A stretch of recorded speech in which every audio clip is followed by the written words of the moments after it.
Hello, my friends. I hope you're doing well and feeling a tad cooler as we've just emerged from the most intense heat wave.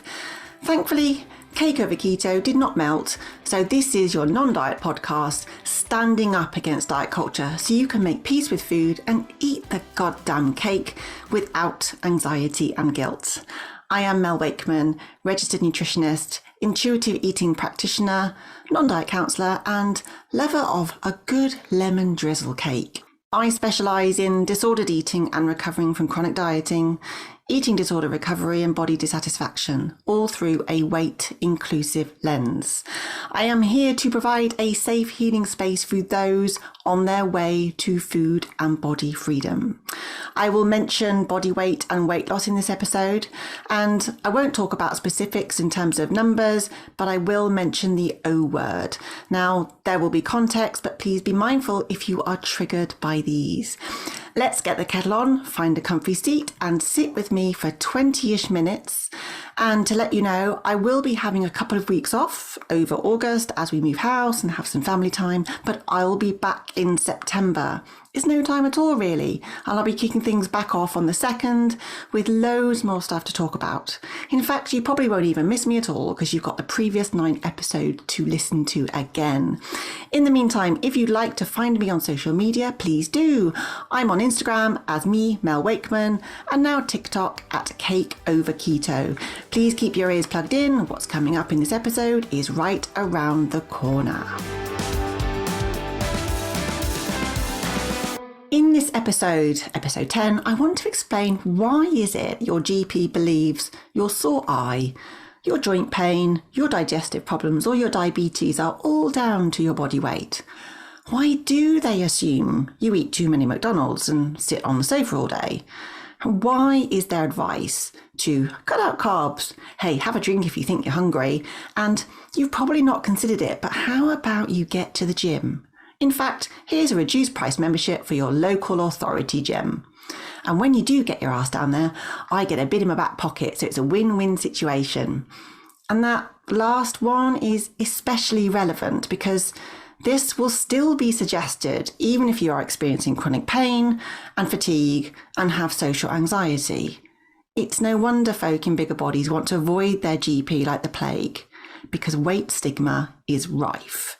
Yep, I'm talking about lack of education, unconscious or implicit bias, as well as explicit bias, ignorance, and fat phobia in healthcare, and why this is the problem that needs addressing. So let's stop targeting folk in bigger bodies because that isn't going to change anything and it's causing harm. So do you want to get ranty with me? Come on then, let's go. Okay, I'm going to give you a real life situation here to explain how weight stigma shows up in healthcare and why it's harmful. And I've touched on weight stigma in past episodes, the most recent being the previous one, which is the truth about weight loss surgery. But in case this is new to you, weight stigma refers to the internalized negative attitudes about weight. Now, this can be something someone is aware of, in which case we call it an explicit bias, but it also exists in the subconscious brain. We call that unconscious or implicit bias, which means many folk just don't see it and are unaware of it.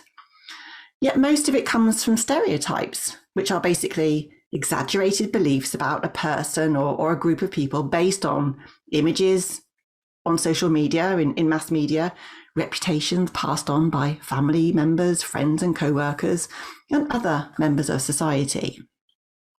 Now, there was a report by the World Health Organization in 2017 that revealed 69% of folk in big bodies, and I'm using this instead of the O word, reported experiencing weight stigma from healthcare workers.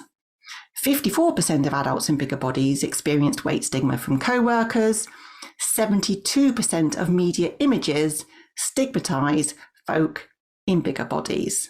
And we wonder why this is a problem. Now, here's another thing. There was a study of 400 doctors. 1 in 3 listed the O word as a condition to which they responded negatively. They ranked it behind only drug addiction, alcoholism, and mental illness. and they associated the O word with non-compliance, hostility, dishonesty, and poor hygiene. I mean, what? So this is appalling, isn't it? And we know from evidence, studies show us that it's weight stigma that increases the risk of high blood pressure, metabolic syndrome, diabetes, high cholesterol, and eating disorders. Pretty much all the same things that are blamed on being, quote unquote, overweight or the O word. And what happens then is the focus of medical care becomes weight management rather than it being patient-centered. So it has the absolute opposite effect of its intended effect on health. And I'm not saying, no, people are being malicious here or intentional. It is what it is. It's a reality, but we need to change it. So I want to tell you about this situation, and it's actually what a close family member is currently experiencing. And it's my lovely mother-in-law. Now, she's 76 and has severe rheumatoid arthritis in her major joints, so her shoulders, knees, and hips, as well as her hands and wrists. She has had her right hip and her left knee replaced already due to the effects of the rheumatoid. And she still has a lot of pain and mobility problems. And to be honest, bless her, she amazes me how she continues to smile and just get on with life. Her pain threshold must be through the roof. But now she needs her right knee to be replaced. Now, she's always been in a slightly bigger body from the pictures that she showed me from when she was younger. And I would describe her as strong and maybe a stocky build. She's quite a lot shorter. Well, my 10-year-old son is nearly as tall as her. And yeah, her son, my husband, is 6'4". Anyway, she's pretty much been a lifetime member of Weight Watchers. And to be honest, to no real avail. So for her weight is due to her genes and very much at the moment, her medical conditions. Yet her GP thinks it's okay to say, unless she loses weight, she can't have the surgery that she needs. So even though, and I'm assuming he really does know this, her rheumatoid is the cause of her joint pain. And it's the reason why she needs a second knee replacement, not a second one, on the other leg. He is still recommending weight loss first. What is that about? And interestingly, joint replacement surgeries are one of the areas in medicine which are most greatly impacted by weight stigma. So let's look at the indications for joint replacement. 1, a severe degenerative disease, tick, mother-in-law's got that, accompanied by persistent pain, tick, yep, and or limitations in function, yep, that are inadequately managed with other treatments, tick. Now, she's exhausted all her other options. She's on some hardcore drugs that have, side effects, and she knows that surgery is a last chance at living a life with manageable pain, but she is being held to ransom as she cares for her husband who is fighting prostate cancer. Oh dear. Right. So let's just think about the other known causes of joint pain for a moment other than rheumatoid. So we've got osteoarthritis, yeah? Other forms of inflammatory arthritis. So there's, psoriatic arthritis. There's lupus and there's spondylitis, which interestingly is what my husband has just been diagnosed with. So I'm going to come back to him in a bit too. There's crystal-induced arthritis, which is kind of your gout. It happens as a result of viral infections, conditions affecting the soft tissues. We've got Ehlers-Danlos syndrome, we've got injury. There may well be referred pain, perhaps due to a spine condition, underactive thyroid and fibromyalgia. And there are loads of others. Now, all of these conditions can occur in folk of all body sizes. And not all fat people develop these, do they? Not all fat people develop osteoarthritis. And it's really important to remember that even if something happens more often to those in fat bodies, that does not indicate that body size is the cause. And in addition to osteoarthritis of the knees and hips, fat people are more likely to have osteoarthritis of the hands, which are not weight-bearing joints affected by the mechanical load of body size. Because osteoarthritis is an inflammatory and metabolic condition rather than just a mechanical wear and tear. Yet, it's still a given that a higher weight is the leading cause of joint pain. So weight loss must be the answer, because clearly this will relieve the pressure on the joints and therefore pain will be reduced. And to be honest, it kind of makes sense, right? But there is literally no evidence to support this. And there's no evidence that supports any significant long-term health benefits for the masses from pursuing weight loss. So essentially, my mother-in-law is being denied access to treatment because of her weight.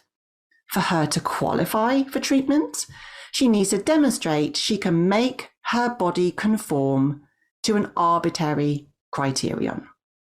And that might be, a BMI of 30 to 35 or to lose 10% of her body weight. It kind of depends on where you live. And either way, this is likely going to require extreme measures to do so that may not even work, regardless of the consequences. And consequences that are well documented when it comes to weight cycling, which is the repeated process of losing, regaining, and losing weight again through intentional weight loss efforts. So things that come up are a shorter lifespan, increased risk of diabetes, high blood pressure, high cholesterol, heart disease. Do these sound familiar? Well, it sounds rather unethical to me too, when doctors are signing an oath that says they will cause no harm. So for my mother-in-law to make her body conform, she will need to reduce her food intake drastically, because she has no other way of instigating the weight loss they are wanting. But I know what she eats, and it's barely anything as it is. So what's going to happen is her muscle mass is going to be used up, because you can't lose weight without losing muscle. And even though she exists in a bigger body, she's going to be at risk of malnutrition, because that can occur at any weight. And that's not going to be great for her recovery and rehabilitation. And starving her body is likely to lead to reduced mobility secondary to fatigue. And you can kind of see how this is going to spiral. It's also very likely to raise her cortisol levels, because trying to lose weight and being persistently hungry and miserable, because I've also seen that in past efforts, it's stressful to the body. And what does cortisol do? It increases the risk of surgical complications. It also reduces healing, which happens to increase the chances of infection. So what part of this is okay? Now, guess what the research is saying? This is research that's out there, that's available and accessible to medical professionals, that says that people in larger bodies actually have the same or better outcomes in terms of improvement in joint pain and function after a joint replacement. So you can go to or Google Haes, Haes, healthsheets.com. There are some really helpful resources that you can download and keep. It's a free resource library that provides information options for those who want, need, and give, for that matter, evidence-based, weight-neutral care that doesn't focus on weight loss or weight as a number. So they have downloads on joint pain, joint replacement, osteoarthritis, PCOS, type 2 diabetes, and more. I've put the link in the show notes for you. So it's 2022, for God's sake. Medical and surgical care should be designed to accommodate and benefit all bodies. According to the Haes Health Sheets, some artificial joints are not designed to accommodate the mechanical load of all bodies, and that can lead to higher failure rates. But why is that blamed on the surgical patient and not the implant and science and technology and development? A joint replacement surgery may take a little longer for someone in a bigger body, and there can be some extra risks to that. But does that mean it shouldn't be done? It's the same with intubating folk in bigger bodies. The risks come from inadequate training and skills of the doctors and practitioners, not from the patient being fat. So if there was more transparency and more knowledge about this, then folk could weigh up their risks, their pros and cons, and make a more informed choice about what they want to do so that they can get to live the quality of life that they want, rather than just be told they don't qualify for treatment. Now, you might be familiar with Dr. Asha Lamy, aka the Fat Doctor, and she's on Instagram and Twitter. Now, she speaks extensively about weight stigma and uses their voice in helping fat folk self-advocate. I feel I should also mention I found some of her work very defensive, and I get why, I do, but also quite vitriolic and unnecessarily attacking, and that's been to some of my colleagues. So I don't know, if you're heading over there, just be prepared for a very direct, no holds barred tone. That's what I'm going to say. But Asha has helped me understand the care pathways that exist for weight management. So someone goes to see their doctor about a non-weight related issue, and the doctor says, did you know you're overweight? And then proceeds to send them into what's called a tier 2 weight management service. That means usually community-based lifestyle and behaviour change program, normally in a group setting and limited to 12 weeks. This might look like 12 weeks of Slimming World. And the patient has to be offered this without assessing for an eating disorder, whether they agree or not, before other treatment options are even offered. The tier 3 is a specialist weight management clinic that provides non-surgical management with probably a multidisciplinary team that is loaded with weight stigma. So it can consist of a doctor that has a special interest in overweight and good luck with that one, specialist nurses, dietitians that I believe are like gold dust, and psychological support. Is that after a 6-month wait, I wonder? And then you might get specialist exercise therapists and a physio. And then tier 4 is the bariatric surgery option. It's coming back to the joint replacement. Instead of offering the surgery, which is needed, there's this huge push for weight loss groups and now weight loss drugs. Well, of course there is, because it's not really about the patient, is it? The decisions being made here are purely financial ones. Oh, and get this, some are advised to have weight loss surgery before joint replacement surgery, which I find mind-boggling because it doesn't actually decrease the risk of surgical complications for the joint replacement surgery. Go and listen to episode 9 if you haven't, The Truth Behind Weight Loss Surgery, and you'll get why. And you know, some of this picture very much mirrors what my husband has been experiencing for the last 7 months. Debilitating knee and ankle pain that he's actually been living with intermittently since the day our son was born 10 years ago. And I remember it really well. It was like a switch was pressed for him. He was okay 1 minute. He was with me after giving birth. I was recovering from the labour, and his ankle literally ballooned up to 3 times its size. And so he was down in A&E having x-rays while I was kind of basically, recovering. And they put it down to a strain maybe and identified some arthritic changes. And so began doctor visit after doctor visit after doctor visit, fruitless physio, scans, blood tests, repeated requests for him to lose weight because that will help, apparently. Well, of course it never did. Now, I would describe the build of my husband as built like a brick shithouse. He is strong, rather hunky, I must say, powerful. He isn't meant to be. He's never been small. Yet he was told to exercise through the pain because that would help him lose weight. And I saw him cry too many times doing this. And there was never a definitive diagnosis. This is damaging weight stigma. And I know he won't mind me saying he felt embarrassed. He questioned himself. It shattered the confidence and trust he had in the people who were supposed to be taking care of him. Well, you know what? It turns out a few weeks ago, he has at last got a diagnosis of peripheral spondyloarthritis, which is a type of inflammatory arthritis. So he gets severe inflammation in his tendons and ligaments in his knees, ankles, wrists and hands. Something we have also put down to having a very manual and physical job. And yeah, it's not, but that won't have been helping. But we didn't go on holiday this year because he couldn't walk. He can't play football with our son. And apparently the average diagnostic period for this type of arthritis is 9 to 10 years. 9 to 10 years, because it's usually by a process of elimination. Well, we are just grateful right now, kind of being hit by a bus sideways, but grateful because with the care of a wonderful rheumatoid consultant, he's being taken care of appropriately. He started on meds and at the beginning of what we hope is a positive recovery journey.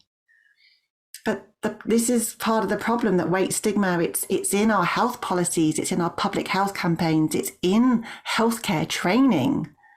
So yes, it's become so ingrained that healthcare professionals are even unwittingly engaging in inappropriate communication, stigma or discrimination. And this is the unconscious or implicit bias. Now, I saw it firsthand in healthcare profession educational settings when I worked there, amongst student radiographers, student nurses and midwives. And interestingly, research that has investigated its prevalence suggests more than 2/3 of healthcare students don't realise they have implicit anti-fat bias or implicit weight stigma. So what can we do about something we are not aware of?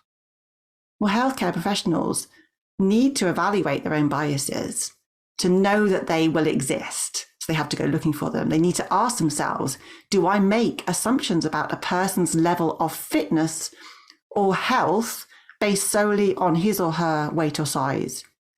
Do I ever conflate thin with healthy and overweight with unhealthy?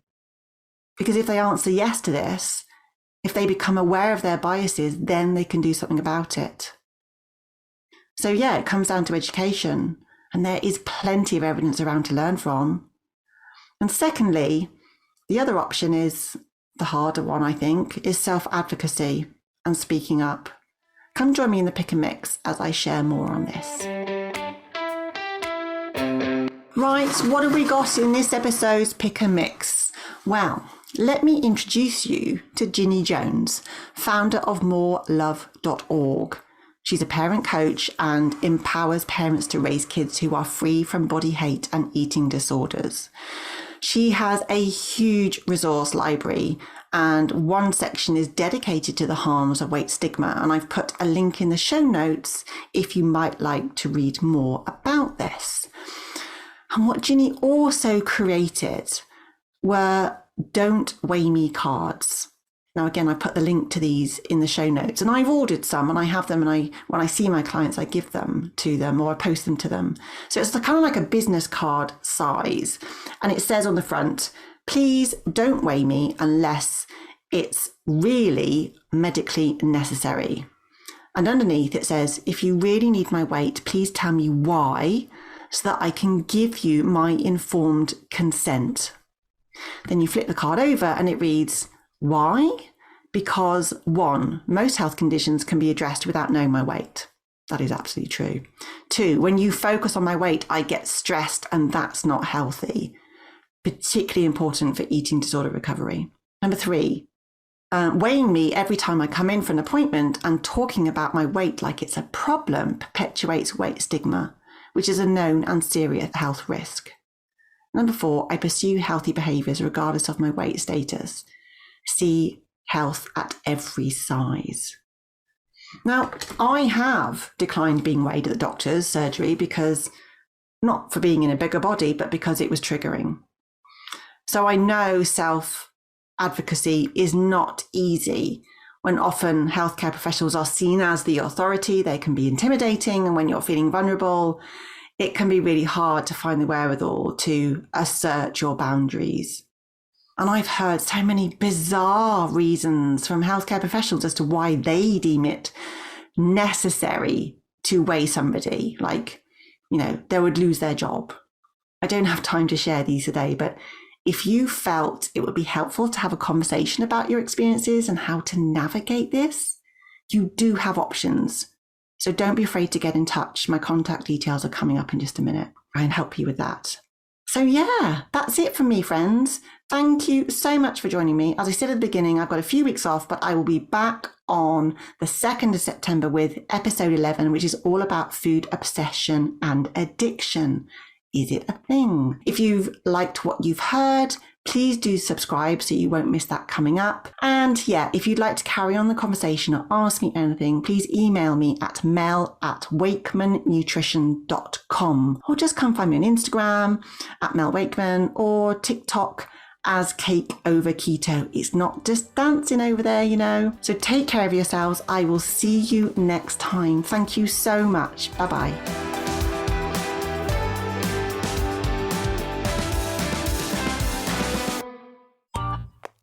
This has been a Monkey Pants Productions podcast.